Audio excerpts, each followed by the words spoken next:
The void was not empty, and the starship Peregrine was a small, fragile thing, a diplomatic vessel designed for aesthetic comfort over martial intimidation. Inside the main cabin, Ambassador Silas Thorne smoothed his lapels for the 10th time, adjusting a shirt that was a riot of electric blue orchids and broad neon leaves against a backdrop of eye-watering magenta. He had chosen the attire to project a calculated balance of confidence and nonchalance, though as the station loomed ahead he began to suspect it was a catastrophic tactical error. His cultural attaché, Mira Vance, sat opposite him, fidgeting with the frayed hem of a pitch-black t-shirt that had been softened by 1,000 washes. Her shirt featured a skeletal pilot clutching a broken joystick beneath a single, jagged word, Obliterator. Silas flashed a smile that had disarmed trade lords and pacified rogue governors. But Mira's expression remained flat and unconvinced. He reminded her that for decades, the high hegemony had been watching humanity's chaotic signals, their wars, and their baffling commerce, and that showing up in polished battle plate would merely be a predictable performance. They were leaning into the human brand of unpredictability, walking into the toughest neighborhood in the galaxy like they owned the place and offering to buy the first round. Through the viewport, the Citadel was growing from a speck of dark glass into a continent-sized behemoth, a jagged monument of volcanic rock polished to a reflective sheen by cosmic dust and time. Veins of molten silver traced paths of energy beneath its surface, and its docking bays gaped like the mouths of ancient sleeping gods. Silas waved away Mira's concerns, insisting that the day would consist of nothing more than formalities and polite nods toward towering beings of living, polished stone. Mira was a glorified intern on her first off-world assignment, having spent years memorizing honorifics for the golem-like Lithos and dietary needs for the gaseous zephyrs. Yet nothing had prepared her for a diplomatic strategy that amounted to a dare.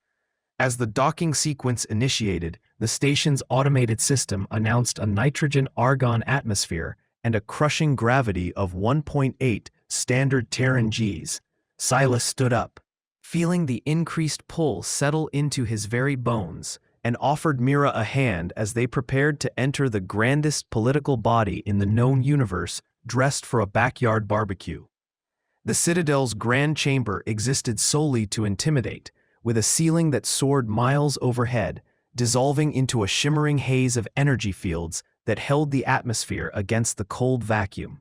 Figures from humanity's nightmares and myths occupied the ringed platforms: the Obsidian Guard, hulking warriors in bone-forged power armor, and the Star Weavers, beings of living light whose thoughts echoed as dissonant chimes.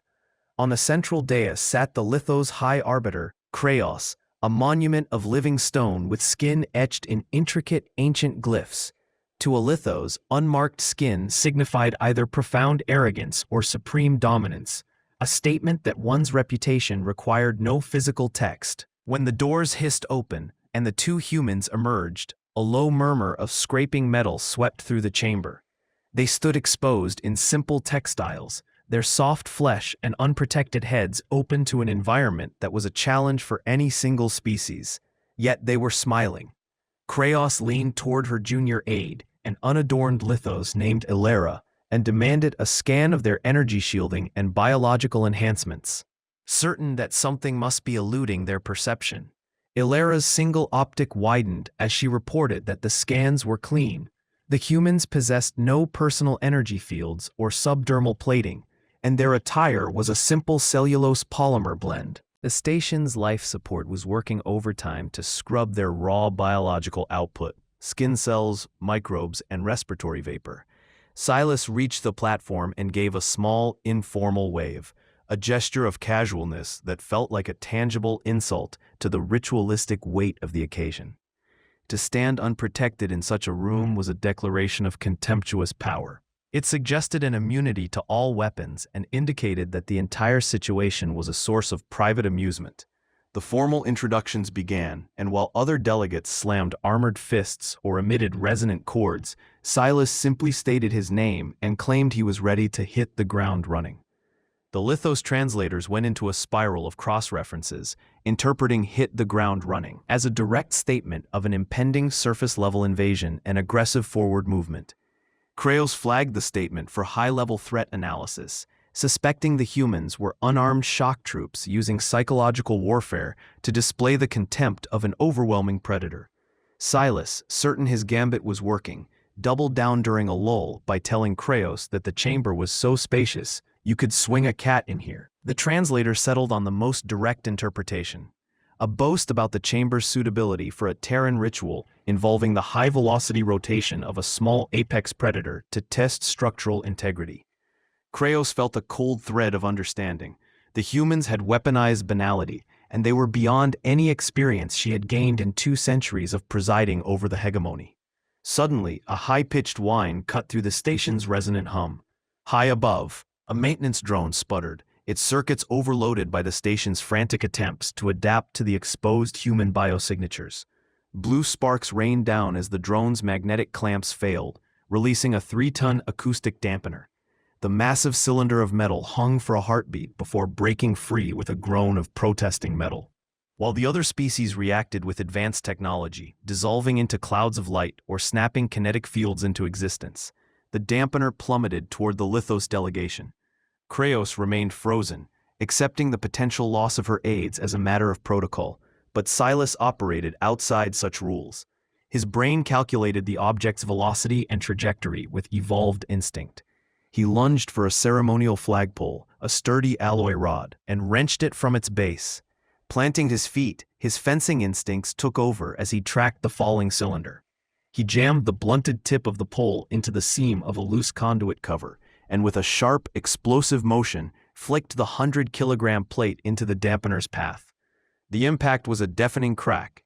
The plate vaporized, but the momentary resistance altered the dampener's trajectory by a few crucial degrees, sending it plunging into a service tunnel instead of crushing the Lithos. A razor-sharp fragment of shrapnel sliced through Silas's orchid print sleeve, carving a deep gash in his forearm, but he looked at the wound with only mild annoyance. He ripped a strip of fabric from his shirt, tied a tight pressure bandage with his teeth, and gave an imperceptible shrug as if to say the problem was solved. The grand chamber was silent as the delegates stared at an unprotected creature who had used wits and a decorative object to accomplish what their systems could not.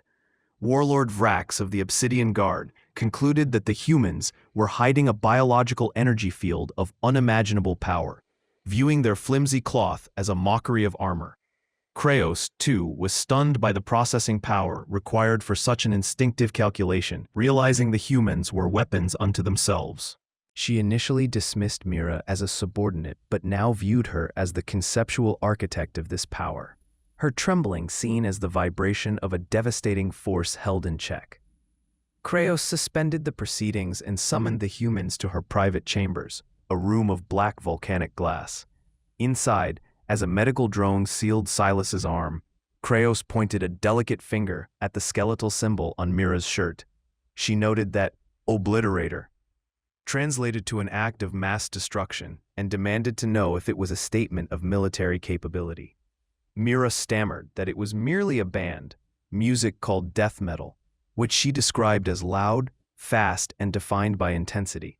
Silas added that their work was influential and caused structural damage, referring to mosh pits.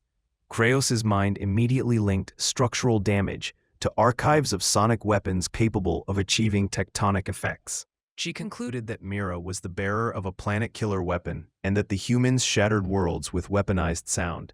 Warlord Vrax, however, saw Silas as a trickster, hiding power behind flimsy cloth, and challenged him to the right of fortitude, a formal binding duel. Silas, a man who had talked his way out of every fight, was left speechless as his strategy of casualness earned him a trial by combat against a giant in power armor. Back in their quarters, Mira realized they had to stop thinking like humans and start operating within the aliens' distorted reality.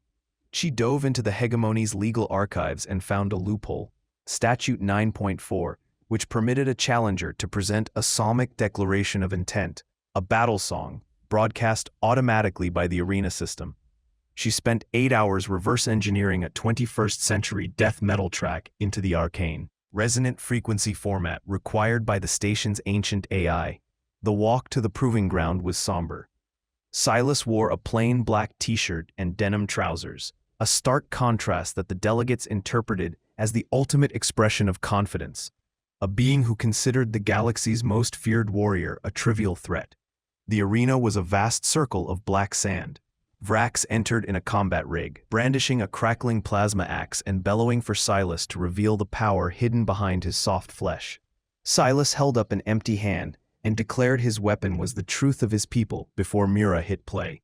The arena speakers erupted with the opening notes of a song at a volume that was a physical force, a wall of compressed noise.